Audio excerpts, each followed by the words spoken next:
Warahmatullahi ta'ala wabarakatuh. Good morning and afternoon to my students who are enrolled in this subject, which is the Nationalism and Patriotism, which is CLFM 1 in connection with the character formation. So now this is our third week for our class session. So let's proceed with our subject matter this day. So last time we have discussed the differences between nationalism and patriotism. So now the week 3 is composed of types of nationalism and patriotism.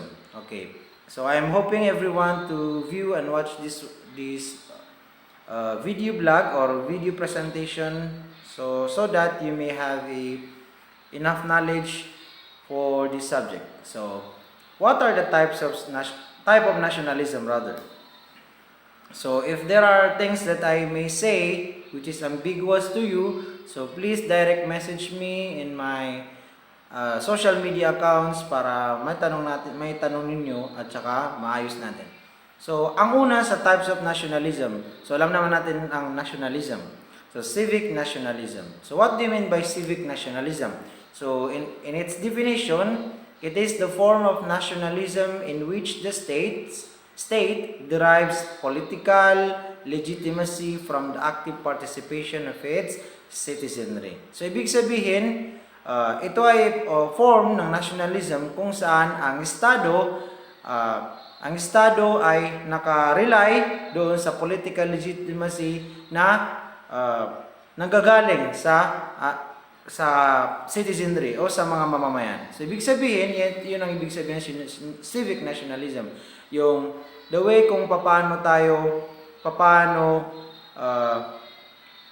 andar o paano magiging effective yung pamumuno ng mga political leaders natin ay nakadepende yan sa mga sa mamamayan ng bansa. Because sila yung nag-elect, pumipili kung sino yung paupuin sa isang posisyon. So, from the degree to which it represents the will of the people. So, kung anong gusto ng people, di ba makikita natin from the people, for the people, to the people. So, di ba makikita natin? So, lahat ng nangyayari sa bansa is nakaangkop doon sa kagustuhan natin. So, kung halimbawa, gusto natin doon sa korap, let us say, sa isang tribo, for example, o sa isang komunidad, talamak ang vote buying, so kasalanan yun ng mamamayan kung bakit ganun yung gusto nilang mangyari.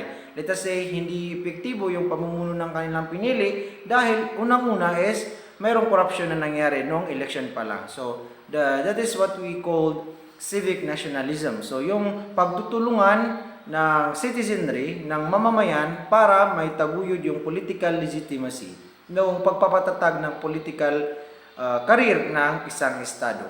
Career. Okay. It is often seen as originating with Jacques Rousseau. I don't know how this is pronounced. Rousseau, and especially the social contact theory. So, nagsimula itong civic nationalism kay Jacques Rousseau, kung saan meron siyang social contract theories. So, ano ito? Which take their name from his 1762 book, The Social Contract. So, social contract, na ibig sabihin from the term social, kung paano nakikisalamuha yung tao, paano siya nakikipag-ugnayan, paano siya nakikipag-talastasan sa mga tao, paano siya nakikipagkasundo. So, social contract. So, ibig sabihin, ang isang political leader,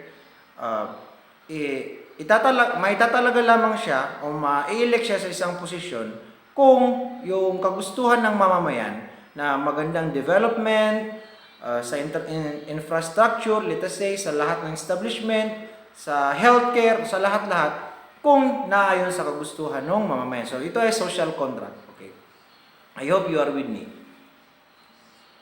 So, let's proceed with civic nationalism lies within the traditions of rationalism and liberalism. So, ibig sabihin, yung civic nationalism is na nakarely o nagiging sandata nito nagiging effective ito kapag yung traditions of rationalism, ibig sabihin, makatao, um, tama, angkop, liberalism, naayon dun sa kagustuhan ng ating mamamayan, sa kakabuti ng bansa. So yun ang ibig sabihin ng civic nationalism. So kung ano yung makakabuti sa isang mamamayan, sa isang bansa, halimbawa, pamayanan, so yun ang naangkop. So yun ang ibig sabihin ng civic nationalism. Okay. But as a form of nationalism, it is contrasted with ethnic nationalism. So contrasted, ibig sabihin, kapag form of nationalism, so it can be, for example, so naiba ito sa ethnic nationalism. O kung meron tayong membership of the civic nation is considered voluntary. So kung ano man yung ang mamamayan, pagtutulungan, pagkakaroon ng mga union, for example, is voluntary. Civic national ideals influence the development of representative democracy. So, itong civic national ideals naman is na-influensyahan ng paglaganap ng representative democracy. Ibig sabihin, yung democracy na pinapatatag sa isang bansa, so yun yung civic national ideals in countries such as the United States and France. So, lumaganap itong civic national ideals sa pamamagitan ng stand na democratic country, malaya yung mga taong pumili, they have their own freedom to choose, freedom to speech, freedom of expression, freedom to vote. So lahat ng gagawin nila sa buhay nila is as long as hindi nakakasira sa batas ng isang country o sa country nila. So matatawag nating democracy. So civic national ideals. So doon nakaangkop sa democracy. Okay. Corsican nationalists sometimes shoot or spray on the traffic signs. So, ito, meron tayong mga Corsican nationalists, for example, na sinisira nila, naglalagay sila ng mga kung ano-ano sa traffic signs, damaging the French version of names, state nationalism. Okay, so makikita nyo yun ha. Is a variant of civic nationalism, often but not always combined with ethnic nationalism. So, titingnan natin kung anong pagkakaiba ng mga sinasabi rito. So, it implies that the nation is a community of those who contribute to the maintenance and strength of the state. So, ibig sabihin, ang isang estado, ang nasyon, ang mga taong nakatira, yung mga community, lahat-lahat ng taong na nakatira sa isang bansa, so, nagko-contribute sila sa panatag ng loob ng bawat isa, ikakaayos ng mga batas na ipinapatupad. For example, mayroon tayong law enforcement bodies, katulad ninyo, balang araw magiging pulis kayo, so you are also will be considered as contributor or to the or maintenance ng peace and order, for example. So kayo yung nagpapatatag sa ating bansa. And that the individual exists to contribute to this goal. So bawat isa ay may contributory factor na naitutulong, na iambag doon sa ating bansa. So katulad ko, halimbawa, for example, so I am a police officer, so nakakapagsilbi ako sa pamayanan, so nakakapag-contribute ako. Let us say, nagtuturo ako, so nakakatulong ako dun sa mga kabataan na matuto. Kahit na maliit yung halimbawang may ambag ko, so long as nakaka-inspire tayo. So, I think that's enough. For example, so in Italian fascism, so meron naman tayong Italian fascism is the best example. Bakit? Bakit meron example ng Italian fascism? Epitomized in the slogan of Benito Mussolini. So, slogan ni Benito Mussolini is Toto nello Stato, niente al di fuori dello Stato, nulla contro lo Stato. So, ito ang nakalagay dito, basahin natin. So, that is an Italian fascism. Okay? Everything in the state, so lahat daw ang meron sa isang estado, nothing outside the state. So, kita nyo nothing against the state. Okay, so yan ang slogan ni Benito Mussolini. So, everything in the state, nothing outside the state, nothing against the state. So, ibig sabihin, makabayan ng isang tao. So, yun. So, it is no surprise that this conflicts with liberal ideals. Okay, so ito naman is nagko-conflict siya sa pag-iisip ng mga liberal. Okay. of individual liberty and with liberal democratic principles. So, okay. So, let us say, for example, doon sa kanya is lahat dapat naaayon doon sa pinapatatag ng bansa, sa ipinapatupad ng bansa. Well, in this liberal is, kapag halimbawa, mayroong inagustuhan yung pamayanan, so may gusto silang palitan, halimbawa, may gusto silang i-implement na rules and regulations. So, yun ang kaibahan. Dahil kahit na mali na yung halimbawa, tawag dito, yung mga terrorist. So, gusto nilang mag-implement ng sarili ng batas without the concurrence of the government. So, hindi na yun po pwede. And with liberal democratic principles. Okay. The revolutionary Jacobin creation of a unitary and centralist French state is often seen as the original version of state nationalism. So, dito makikita natin kung paano nag-evolve yung nationalism na term.